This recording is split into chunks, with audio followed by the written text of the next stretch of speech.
For a place named Serenity Shores, my retirement paradise had a remarkable deficiency in its advertised product. The glossy brochure I'd been seduced by promised tranquil sunsets, the gentle lapping of waves against a private shoreline, and a community of like-minded individuals seeking peace. It delivered on the sunsets. I'll give it that. But it conveniently omitted the fine print regarding the 50-something hurricane of human pettiness who ran the place like a gulag for people who prefer beige. Her name was Brenda. As a recently retired aerospace engineer, I appreciate rules. I spent 40 years of my life governed by them. Rules about tensile strength, material fatigue, orbital mechanics, and the critical importance of not letting the multi-billion-dollar satellite fall out of the sky. These are good rules. They are logical. They are born from physics and a healthy fear of catastrophic failure. Brenda's rules, on the other hand, were born from a deep, dark well of suburban boredom and a pathological need for control. The HOA's covenants, conditions, and restrictions, the CC&Rs, was her sacred text, and she was its high priestess, its chief inquisitor, and its most fervent, unhinged disciple. I was currently enjoying a late afternoon on my back patio, which overlooked our stretch of Florida coastline. In my hand was a cold, condensation-beaded bottle of a local IPA that tasted satisfyingly of pine cones and defiance. The wind was picking up from the east, a solid 15 knots, gusting to 20. On the Beaufort scale, a respectable force 5. It was whipping the normally placid Gulf into a choppy mess, and I could see a nasty-looking rip current forming its telltale, smooth, dark ribbon of water near the old jetty. It was the kind of water that looked deceptively fun, until it had you halfway to Cuba. My gaze drifted down the beach to a pair of figures I vaguely recognized as the visiting grandsons of the Millers from down the street. Teenagers, all lanky limbs and unearned confidence. They were sharing a single stand-up paddleboard, laughing as they wrestled for control, blissfully unaware they were drifting directly into the express lane of the Nope train. "Idiots," I muttered to my beer, taking a sip. I watched them, my engineer's brain dispassionately calculating vectors and drift rates. They were already past the second sandbar. The laughter had stopped. Now they were both paddling, a frantic, uncoordinated thrashing that did little more than spin them in a slow circle as the current grabbed hold. On the beach, a few other residents had started to notice. A woman pointed. A man put his hands on his head. The distant, comforting wail of a siren started to slice through the air. "Thank God," I thought, feeling a knot of tension release in my chest. "The professionals are here." The fire department's big red surf rescue truck came barreling down our pristine, palm-lined street, towing a jet ski and a small, rigid inflatable boat. It was a beautiful sight of competent, well-equipped people coming to solve a problem. They turned towards the emergency beach access path, a simple gravel lane between two McMansions designed for this exact purpose, and that's when I saw her. Standing dead center in the path, arms crossed over her Lululemon-clad chest, was Brenda. Her gleaming white Lexus SUV was parked with geometric precision parallel to the gate, leaving no room to pass. She was a 5'4" troll guarding a bridge to mediocrity, and right now, that bridge was the only route to save 2 kids from becoming an international incident. I scrambled inside for my bird-watching binoculars, the powerful ones I used to spy on ospreys, and, occasionally, Brenda's flagrant disregard for her own lawn watering schedule. I focused them just in time to see a burly firefighter leap from the truck and confront her. I couldn't hear the words, but I could read the body language. The firefighter's arms were wide, gesturing frantically towards the ocean. Brenda's posture remained rigid, unyielding. She pointed a finger at the truck's tires, then at the pristine gravel path. I knew, with the certainty of a man who understands thermodynamics, exactly what she was saying. The truck's tires were probably muddy. It was exceeding the 5 miles per hour speed limit for community thoroughfares. Its very existence was a non-sanctioned, aesthetically displeasing intrusion into her perfect world. The fact that 2 human lives were in the balance was, to Brenda, an irrelevant externality. The firefighter threw his hands up in utter disbelief and got on his radio. The kids were just specks now, being pulled further and further out. Time was up. Logic had failed. The system was broken. "Okay," I said to the empty living room. "That's it." A primal switch flipped in my brain, the one that had been dormant since my days in the skunk works, the one that said, if the conventional solution is blocked by an immovable object of pure stupidity, then it's time for an unconventional solution. I strode into my garage, the place Brenda once described in an HOA newsletter as an unfortunate reflection of industrial blight. My sanctuary, my laboratory. With a press of a button, the 3-car garage door rumbled open, revealing my kingdom of tools, welding equipment, and organized chaos. In the center bay, beneath a heavy gray tarp, sat my answer. I grabbed a corner of the tarp and pulled it away with a flourish that felt, in the moment, perfectly theatrical. There she was, the Pegasus. She wasn't pretty, not in the way Brenda's Lexus was. She was a beautiful monster of function over form, a custom-built 2-person hovercraft. The frame was welded aluminum, sturdy and light. The thrust was provided by a powerful 800cc 2-stroke engine I'd liberated from a wrecked snowmobile, driving a massive 5-bladed ducted fan I'd salvaged from an industrial HVAC unit.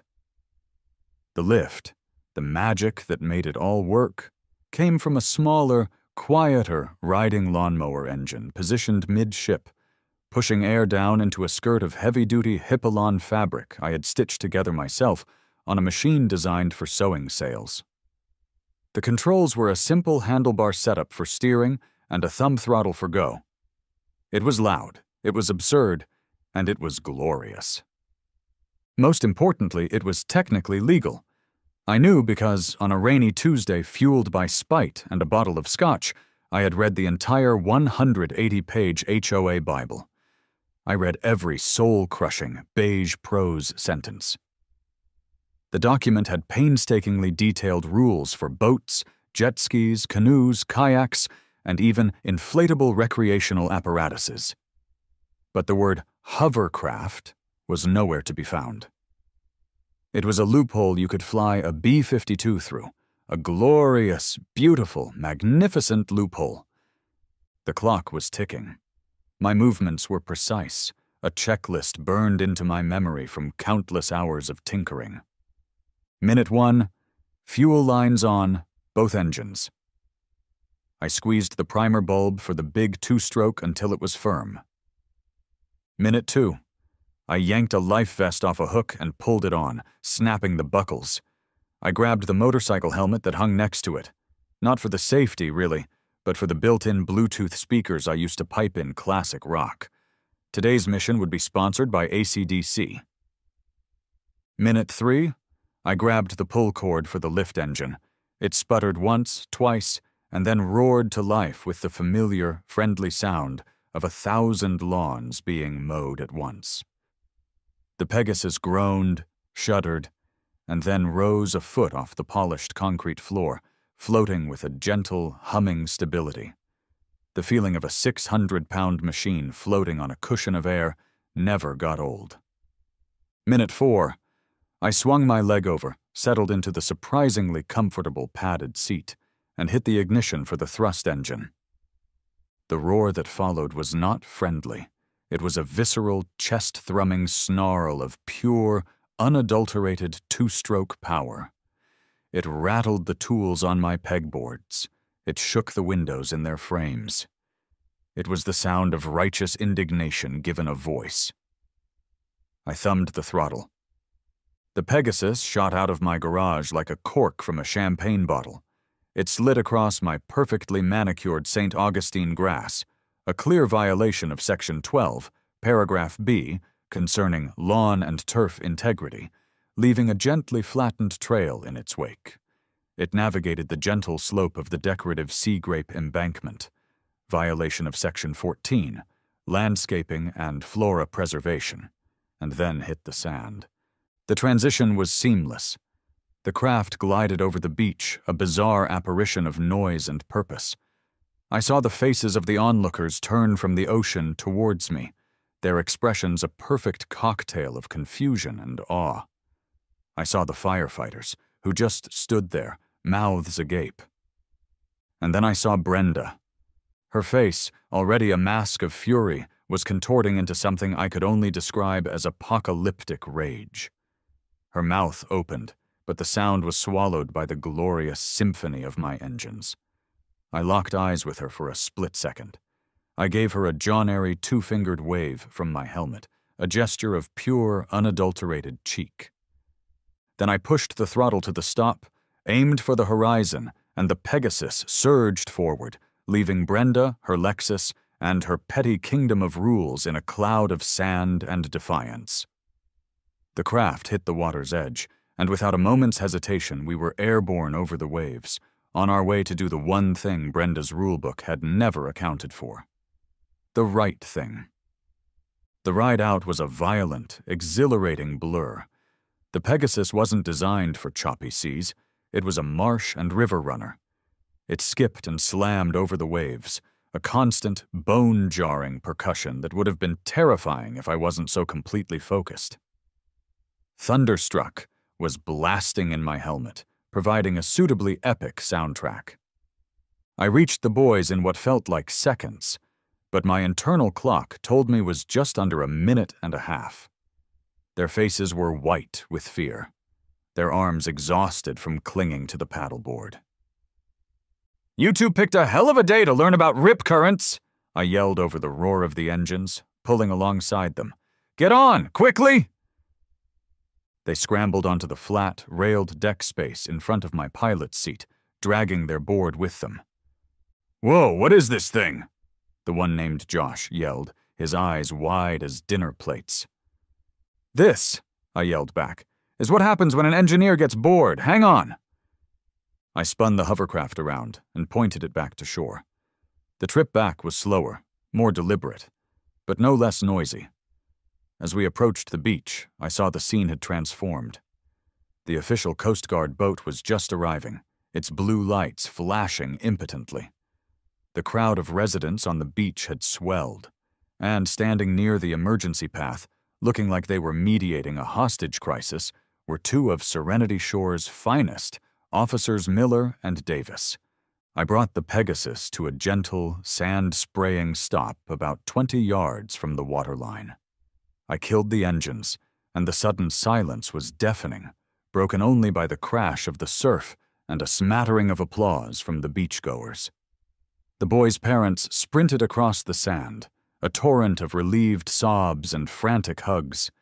I dismounted, feeling the adrenaline begin to ebb, replaced by a profound sense of satisfaction. I pulled my helmet off, my hair plastered to my head with sweat. The moment of triumph lasted for about 12 seconds. You are in so much trouble." Brenda was marching towards me, her face the color of a ripe plum. She was pointing a trembling finger at me, then at my hovercraft. "This is a complete and utter violation of everything this community stands for," she shrieked, her voice cracking with fury. I took a deep, calming breath. "Which violation specifically, Brenda?" I asked, my voice dangerously calm. "Is there a bylaw against unauthorized rescue of drowning minors? I must have missed that one in my reading. My lawn, however, is probably a mess. I'll give you that one." Officer Miller, a man in his 30s with the weary eyes of someone who had seen too many HOA disputes, stepped between us. "Ma'am, let's all just take a breath. Sir, congratulations on the, successful rescue." He looked at the Pegasus, then back at me. "Can I see your, registration and proof of insurance for this vehicle?" This was the moment I'd rehearsed in my head. "Officer," I said, adopting a tone of helpful sincerity, "it's a homemade amphibious vehicle under 16 feet in length, powered by engines under 10 horsepower. I was lying through my teeth about the horsepower, but he didn't have a dynamometer in his pocket.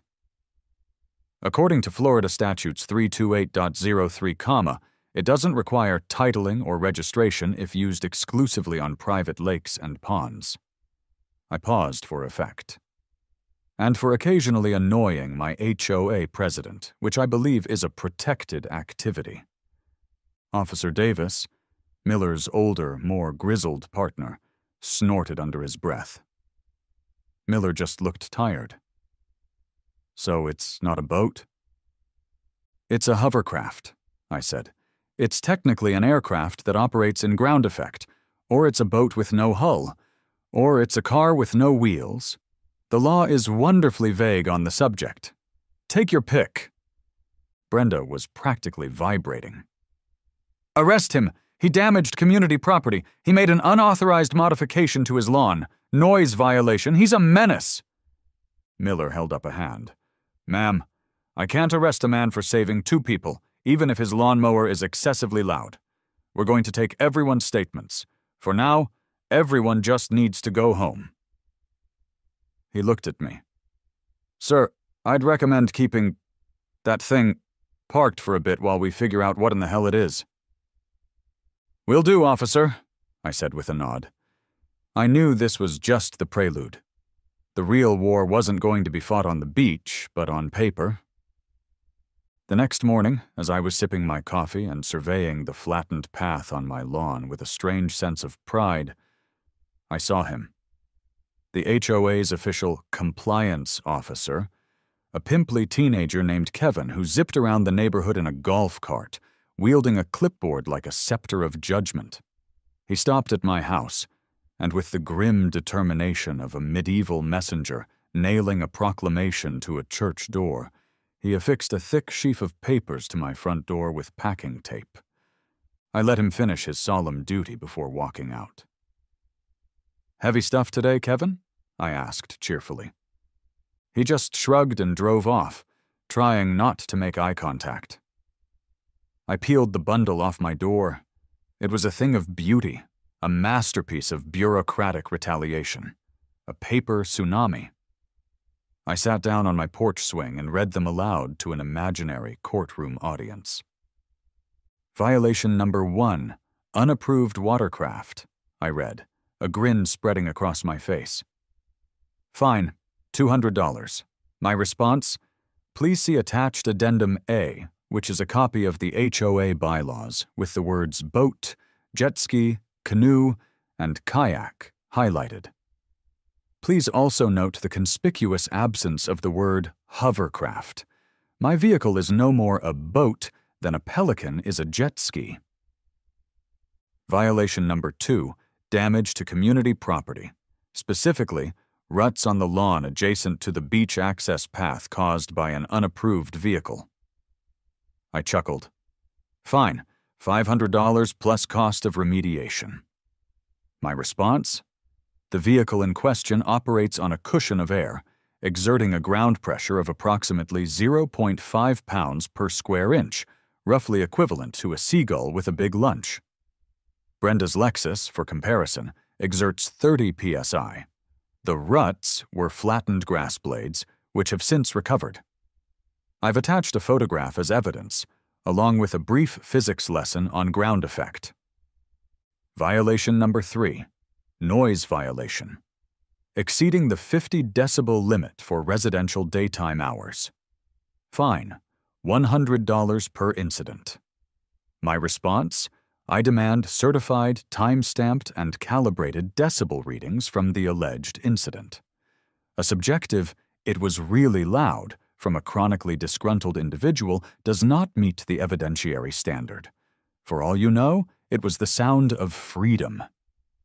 Violation number 4, operation of an industrial machine in a residential zone. Fine, $1,000. My response, industrial machine, is a delightfully vague term. Is my Cuisinart food processor an industrial machine? My shop vac?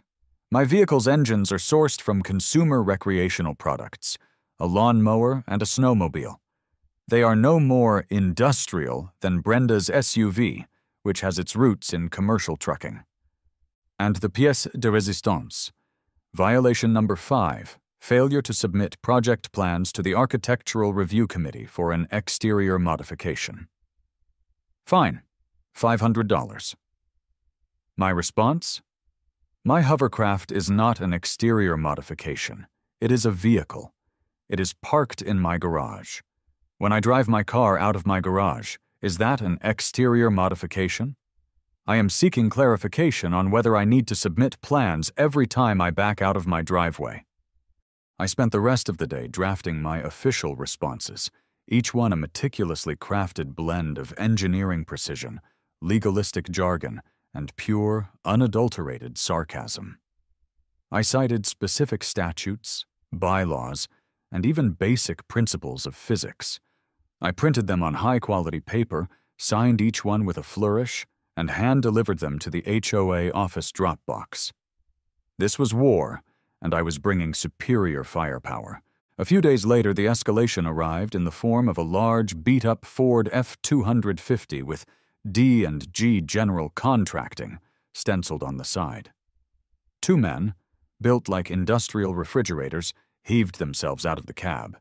And right behind them, directing traffic like a wannabe Patton, was Brenda. I was in my garage, polishing the canopy of the Pegasus, when they arrived. "That's it," Brenda declared, pointing a venomous finger at my hovercraft. "That is the non-compliant structure. It needs to be dismantled immediately. It's a safety hazard, and it's not up to code." The 2 contractors, who I would soon learn were Dave and Gary, shuffled towards me, looking profoundly uncomfortable. Dave, the one with the magnificent beard, spoke first.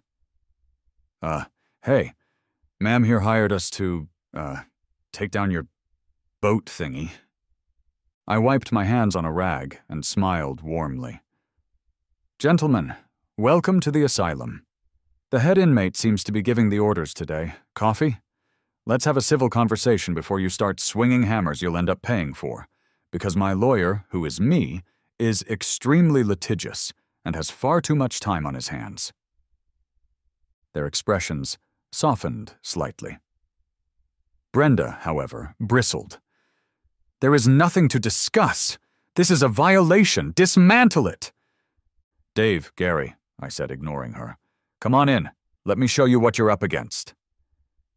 They exchanged a look, and, to Brenda's sputtering fury, followed me into the garage.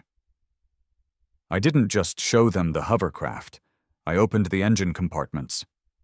I showed them the clean wiring, the reinforced welds on the frame, the dual fuel filters, the emergency shutoffs. I unrolled the actual blueprints I'd drafted in CAD software. "She told you it's not up to code," I said, tapping a schematic. "Did she happen to mention which code? The International Convention for the Safety of Life at Sea? The Federal Aviation Administration's regulations for experimental aircraft? Or is it from the Brendapedia, Volume 1, titled Things I Personally Find Displeasing?" Gary, the quieter of the 2, let out a chuckle that he quickly tried to stifle. "She just said it was an eyesore and it was dangerous." "An eyesore that saved 2 kids from drowning last week," I reminded him gently. "Look at this weld here. That's TIG, not MIG. See how clean that is? This thing is more structurally sound than half the new-build condos on this beach." Dave ran a calloused hand over the aluminum frame, his professional curiosity overriding his marching orders. "You built this yourself?" "Every nut and bolt," I said with pride. "So, here's my proposal. You go back to her and you tell her this job is far more complex than you initially assessed. You tell her it involves hazardous materials. Gasoline? Oil? You'll need environmental impact statements, specialized tools, a team of 20. You write her an estimate that would make a defense contractor blush. An absolutely astronomical go-away price. She'll balk. You still get a handsome consultation fee for your time, and I get left alone." Dave and Gary looked at each other, then at the hovercraft, then back at me. A slow grin spread across Dave's bearded face. "You know," he said, stroking his chin thoughtfully, "looking at this, the structural integrity of this entire garage might not support the kind of heavy demolition required. We'd have to bring in a structural engineer for a full survey before we could even think about touching it. That'll be $5,000, up front, non-refundable." Gary chimed in, playing along perfectly. "And the noise abatement requirements for a job this sensitive, that's another couple grand right there. Union rules." We all shared a silent, triumphant grin. I had new allies. The resistance was growing. In the days that followed, I became the Che Guevara of the cul-de-sac. My revolution was being fought not with rifles, but with zoning ordinances and passive-aggressive baked goods. Maria Sanchez, my timid next-door neighbor, who Brenda had once fined for having non-conforming wind chimes, secretly left a Tupperware of still-warm empanadas on my doorstep. The attached note, written in cursive, read, "Thank you for what you did. Be careful. She's scheduling an emergency HOA meeting about you." A few days after that, Mr. Henderson, a retired tax attorney from 2 streets over, caught me while I was getting my mail. He was a dapper man in his 70s who always wore a Panama hat. "Alex," he said, tipping his hat, "Mr. Henderson, I saw your responses to the violation notices. My boy, that was poetry. Sheer, unadulterated legal poetry."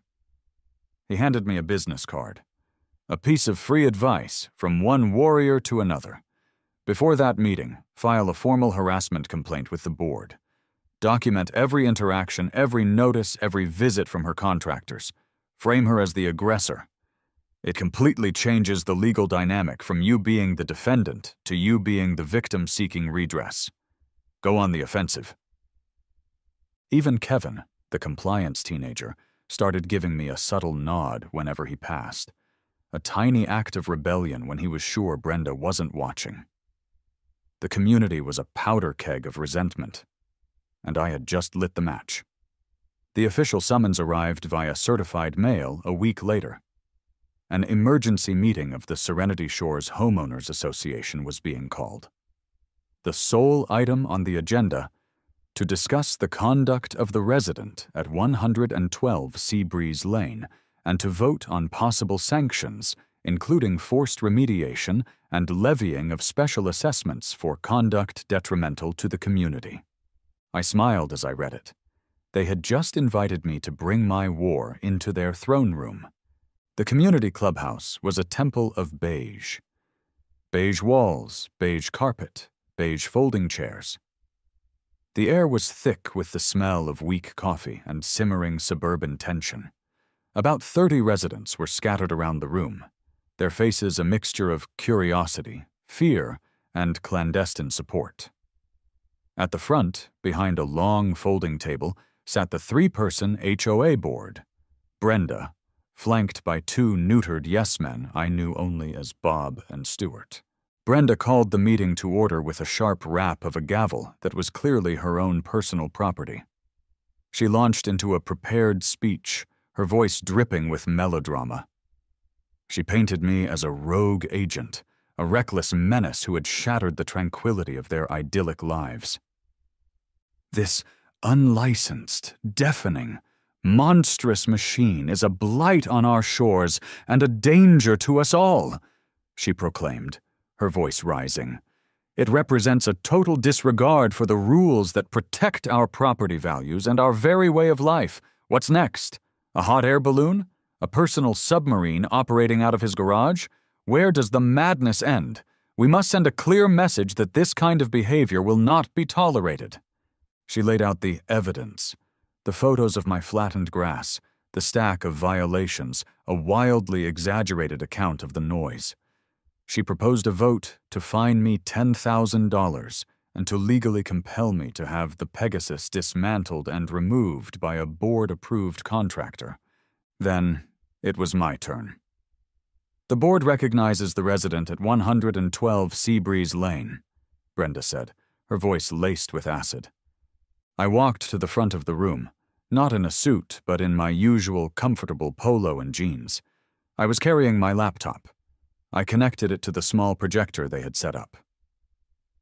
"Good evening, everyone," I said calmly. "Brenda, Bob, Stuart, thank you for this opportunity to clear the air." I clicked the first slide. It was a high-resolution photograph I'd taken of Josh and Kevin, the two boys I'd rescued, standing on the beach with their beaming, relieved parents. The photo was dated the day of the rescue. I let the image hang in the silence for a long moment. "This is what Brenda calls conduct detrimental to the community," I said softly. I clicked to the next slide. It was a screenshot of the HOA bylaw, Article 9, Vehicles and Watercraft. I had used a red circle to highlight the section listing boats, jet skis, canoes, and kayaks. "As you can see," I continued, "the document that governs us is very specific, and it is specifically silent on the subject of hovercrafts. I did not violate this rule, because no rule exists to be violated." Next slide. A simple physics diagram showing a cross-section of a hovercraft skirt and the principle of an air cushion. Below it, two captions: Pegasus ground pressure, approximately 0, 5 psi, and Brenda's Lexus SUV ground pressure, approximately 30 psi. "Regarding the damage to community property," I said, "my vehicle exerts less pressure on the ground than a person walking." The ruts Brenda mentioned were temporary indentations in the grass, much like you'd get from a spirited game of croquet. I have attached a sworn affidavit from a licensed botanist confirming this. A few snickers rippled through the audience. Bob and Stuart were starting to look very uncomfortable. Next slide. A map of the shoreline with two paths drawn on it.